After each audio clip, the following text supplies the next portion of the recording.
Un rêve de gosse qui devient réalité, voilà de quoi nous allons parler.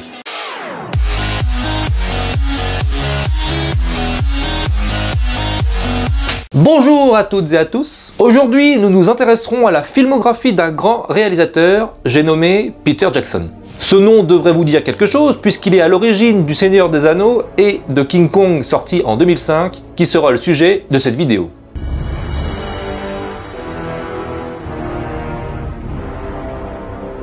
Adaptation du premier King Kong sorti en 1933, dont je n'ai vu que certains passages, la première chose que l'on sait quand on entend le nom de Peter Jackson, c'est que c'est un très bon metteur en scène lorsqu'il s'agit de filmer des scènes d'action. Résumé, Anne Darrow, jouée ici par Naomi Watts, vient de perdre son travail dans un théâtre dans lequel elle jouait.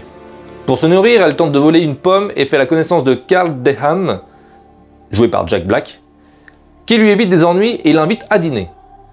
Carl est en fait un réalisateur qui cherche une actrice de dernière minute. Quel type d'homme êtes-vous alors? Le plus fiable qui soit, je fais des films, je suis producteur.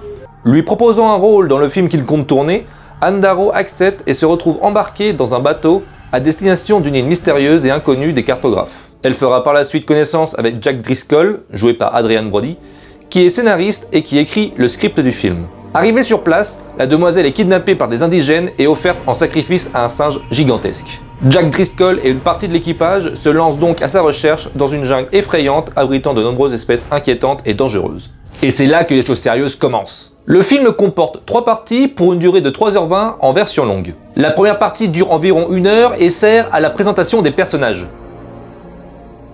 Nous sommes sur le bateau à destination de l'île du Crâne. On apprend que Carl veut faire absolument son film en dépit de tout le reste et qu'il pense faire fortune en étant le premier à montrer au monde les images d'une île inconnue. Parallèlement, une romance s'installe entre le scénariste et l'actrice, puis tout part en vrille lors de l'arrivée sur ce caillou mystérieux. C'est là que la deuxième partie commence pour une durée d'environ 1h30.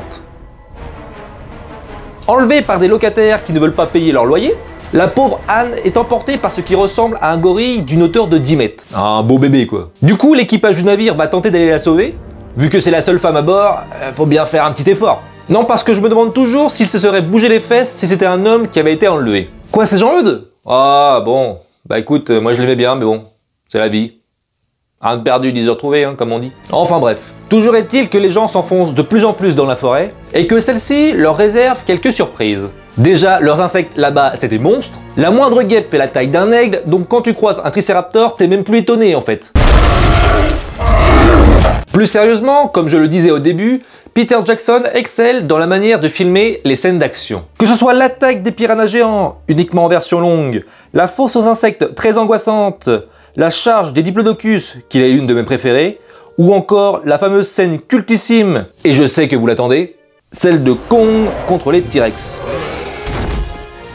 Là je pense à ceux qui n'ont pas vu le film et qui se disent « What? Un singe contre des T-Rex ?» Oui, quand Monsieur Jackson veut faire de l'action, il la fait bien. Peut-être un peu exagérée, mais tellement jouissive. Rien que l'idée déjà. Quand tu vois le temps qu'il faut pour reproduire toute l'action, entre faire la maquette de la falaise, rajouter des effets spéciaux, en réussissant à glisser l'actrice dans le tout, c'est clairement du génie. Les scènes plus calmes entre le gorille et la femme sont particulièrement intéressantes et permettent de créer une vraie complicité entre eux. Les paysages et la musique participent grandement à cet échange d'émotions, ce qui est fort agréable. Lorsque cette deuxième partie se termine, et sans vous dire comment, les hommes réussissent à capturer le gorille et à le ramener à New York. D'ailleurs, on se demande toujours comment ils ont fait pour le ramener sur le bateau, parce que vu la gueule des chaloupes, ça n'a pas dû être du gâteau. Suke!